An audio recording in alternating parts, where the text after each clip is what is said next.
మీరు ఈ నెలలో ఏమి ఎదుర్కోవచ్చు? కాలాలు లేకపోవడం అంటే ఋతుచక్రం లేకపోవడం, అలసట, వికారం మరియు వాంతులు, జీర్ణం కాకపోవడం, ఆహార అహిష్టలు మరియు కొన్నిసార్లు వివిధ రకాల ఆహార కోరికలు కూడా ఉండొచ్చు. మూత్ర విసర్జన ఎక్కువ ఉండడం, స్తనము మార్పులు, భారంగా ఎక్కువ ఉన్నట్టు, నొప్పి, మానసిక కలోలాలు, కొన్నాళ్ళు సంతోషం మరి కొన్నిసార్లు దుఃఖం. గర్భిణీ స్త్రీలో అలసట ఎందుకుంటుందంటే శరీరం శిశువు యొక్క జీవన ప్రణాళి మరియు మద్దతు వ్యవస్థను సృష్టించడానికి శ్రమిస్తుంది. జరాయు ఏర్పాడయ్యే వరకు ఈ అలసట కనపడవచ్చు. అందుకనే మీరు కొంచెం విశ్రాంతి తీసుకొని మరియు పౌష్టిక ఆహారం, వ్యాయామంతో ఈ అలసట తగ్గవచ్చు. వికారం మరియు వాంతులు గర్భం యొక్క హార్మోన్స్ వల్ల ఉంటుంది. గర్భసంచి మరియు జీర్ణ వ్యవస్థ యొక్క కండరాలు సడలింపే కారణ అలాగే జీర్ణ వ్యవస్థ మెల్లగా అవుతుంది. యాసిడ్ ఉత్పత్తి కూడా ఎక్కువగా ఉంటుంది. ఇవన్నీ కారణాల వల్ల వాంతులు అవ్వచ్చు.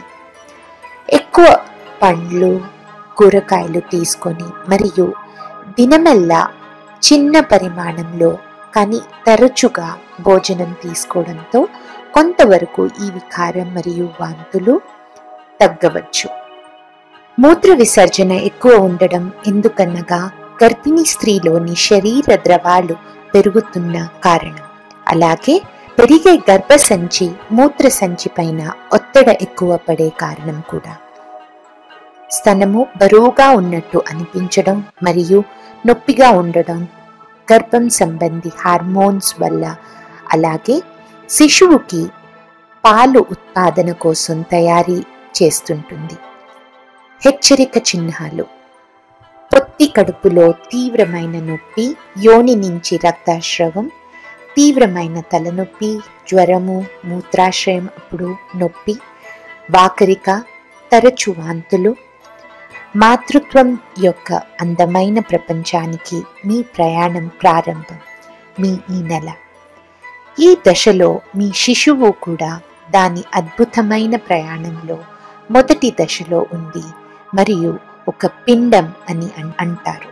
ఈ కణాల బంతి ఒక గసగస విత్తనం పరిమాణం నుంచి భాగం మొదలయ్యి 3 పదురుగా భాగమవుతుంది. కణాల బంతి యొక్క బయటి పొర మెదడు మరియు వెన్నెముక్కలో అభివృద్ధి పడుతుంది. రెండవ పొర గుండె మరియు ప్రసారణ వ్యవస్థగా తయారవుతుంది. కిందటి పొర ఊపిరితిత్తులు, ప్రేగులు మరియు మూత్ర వ్యవస్థగా తయారీ అవుతుంది.